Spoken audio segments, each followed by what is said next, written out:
Time round, it's all about your pronunciation. I'm sure words have been thrown about, especially during this time when we're facing the pandemic. So it would be prudent to take a look at what Willis the Word Master has for us in terms of pronunciation in the highly acclaimed Mind Your Language. So over to you, Willis. Good evening. What English words do you have for us tonight? Spot on. As you've correctly put it, we are now getting down to the business of good English pronunciations. And we go straight to our collections of the week. The first word is this one, and it's a verb. It's a verb that means to use special substances like chemicals or gas to destroy harmful insects or bacteria in a place. You say fumigate. Fumigate. Don't say fumigate and don't say fumigate. Fumigate. Now, our next word is also a bit common at the moment, but I know it may be tricky to pronounce it. It's an adjective, and it means weak and easily hurt or exposed to a disease. You say vulnerable. Vulnerable. Don't say vulnerable. Vulnerable. That U takes the mid-central sound, vulnerable. That is the way to pronounce that word. Our next word is this one. Can you try it at home or wherever you are? Well, you say symptomatic. Symptomatic. We have symptom, but this one functions as an adjective, and you say symptomatic with a stress on matic. So that is the way to pronounce this word. Like you can say, to create awareness about symptomatic infections.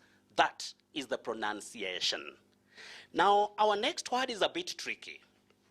Tricky because even if I display it right here, you'll agree with me that it's tricky. But the way to go, the way to pronounce this word is phenomenal. You say phenomenal. Don't say phenomenal. Phenomenal, no. Phenomenal. And remember, it means very great. It's also an adjective. We go to our next word. This one is fairly common, but tricky because many people often find themselves saying business or business. That first S takes the voiced sound Z. So you say business, business. So get it right. Don't say business, don't say business, you say business, business, the other word for trade or commerce. Now, our next word is also common, but can you say it? What you avoid is education. Say education, education, or you can say education or education, the process of teaching, training, and learning to acquire or improve knowledge. You can say public health education is very important or important. Education. Now, the next word is fairly tricky, dear viewers, and it's right here. It's an adjective, and it means able to recover or feel better quickly after a bad experience or eventuality. You say resilient, resilient. Many people would find themselves saying resilient, but that is not the pronunciation. You say resilient. That is an adjective. But remember, when you talk of the noun form, you say resilience, resilience, not resilience, as we sometimes find ourselves saying locally. Now, the next one is a verb. The next one in our list is a verb. Now, this verb, it means to successfully find the meaning of something that is difficult to read or understand. And please, you say decipher, decipher. Don't say decipher, decipher, no. You say decipher. Just like she is trying to decipher the boy's handwriting. She is trying to decipher the boy's handwriting. That is the way to pronounce the word. And when I talk about good pronunciations, I'm talking about RP, received pronunciation and its approximations. That is the standard form of British pronunciation that is commonly used by those who are in careers of serious communication. Let us go to the next word. Not very common, but there are many people who know about this word. Now, you'd find somebody saying hospice, but please, you don't say hospice. You say hospice. Hospice. That is a hospital for those who are terminally ill. Hospice. It's a noun, and please don't use that pies. It's peace. Just like prejudice. Prejudice. Don't say prejudice. You also say apprentice, not apprentice. And remember, you also say novice, not novice. Now, we go to our last word in the list that we collected this week. And this one, I've given you alternative spellings. You can use I-Z-E or I-S-E in the ending of these words. Both are acceptable in spelling. But you say brutalize, brutalize. We have brutal, brutality, but this one you say brutalize. It's a verb. Otherwise, let's go straight to feedback. We have Derek Ngenzi Mudoka of Kitui. You say rapport, rapport. Emily Audrey Baraza of Kakamega. You say breathalyzer, breathalyzer. Don't say breathalizer, breathalyzer. That is the way to pronounce that word. Bugasan Aliga, Charles Mwine, and Sarah, if you like, Sarah Janat of Kampala, Uganda. You say rendezvous or rendezvous, and you have your second word as meet. That is M-E-T-E. You say meet, not met. Meted out. Don't say meted out. Kelly Roberts of Oberboys Boarding School, Oyugis. You say indefatigable. Indefatigable. Don't say inde. You say indi. Indefatigable. That is the way to go, Roberts. That is Kelly Roberts of Oberboys Boarding School, Oyugis. Peter Kaskas Kamau. Louis, if you like, Lewis Gasheru, and Mwalimu Maina of Children in Freedom, Nakuru. You say library, but you can also say library. Library or library. And your second word, you say laboratory. Laboratory. Avoid saying laboratory. Laboratory, no. The word is laboratory. Kennedy and Edith, if you like, Edith Wandolo of Kisii University, you say deteriorate, deteriorate, deteriorate. And the second word is explicit. Finally, you say forte, forte. That is F-O-R-T-E, forte. Your or my forte. That is it. Nick B. of Moi Teaching and Referral Hospital, Eldoret, you say cushion. Cushion. And Nick B, don't go too far, because when we come to confusing words, the same word you heard, cushion, you'll get more about it. Now, we have Alexander Obado of Nairobi, but currently in Uyoma, Siaya County, you say fuel, fuel, or fuel, fuel or fuel, but don't say fuel. Fuel, no. Fuel or fuel. That is the way. Now, straight now to our surprise word for tonight. Can you say it at home or wherever you are? Many people say adhia. Adhia, no. Don't say adhia and don't say adhere.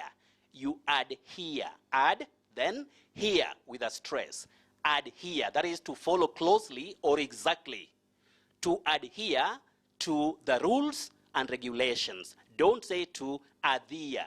Adhere, no. Adhere. To adhere, it's a verb. Now, our next part is confusing words. And this is where I remember Nick B. of Moi Teaching and Referral Hospital, Eldoret, he had asked about the upper word, and that is cushion. Cushion. And this reminds me about the tough reporter, that is KTN reporter in Nyanza.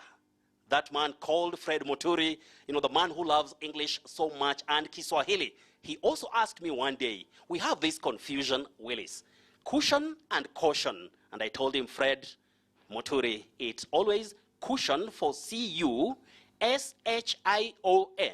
but we say caution for C-A-U-T-I-O-N. For instance, you can say to cushion the country against the bad economic times due to the COVID-19 pandemic. Don't say to caution the country. To caution the country? No. To cushion the country against the bad times of the bad economy. So it's cushion for C-U-S-H-I-O-N. Now, we go straight to the much asked about words. And here we have them. The first word is a verb, functioning as a verb.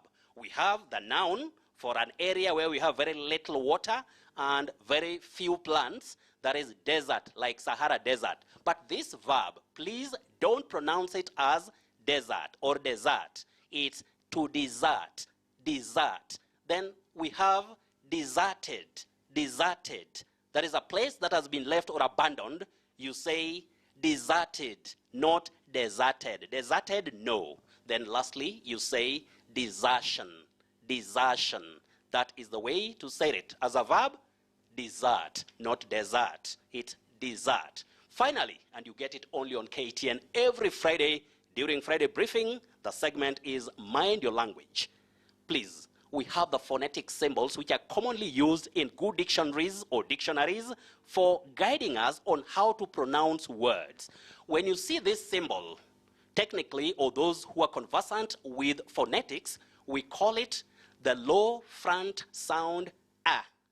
A, just like in bird, fan, cat.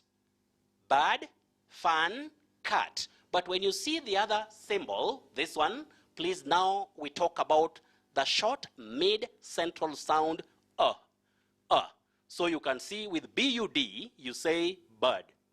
F-U-N, fun.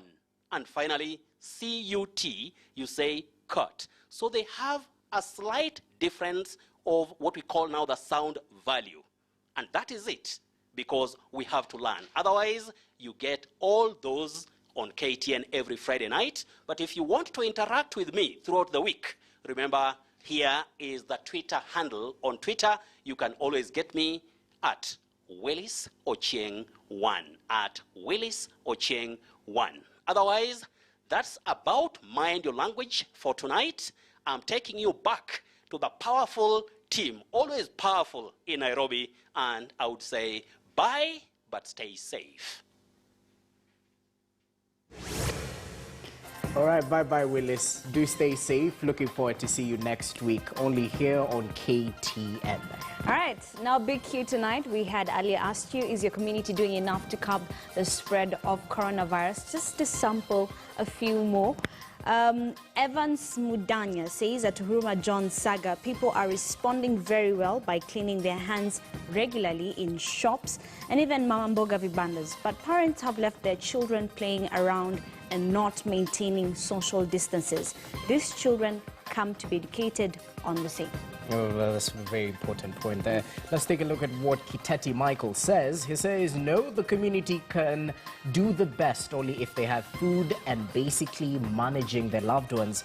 The government, through the village elders and the Nyumba Kumi elders, should organize COVID-19 civic education in the language the community understands better. Finishes by saying, lockdown Kenya now before it's too late.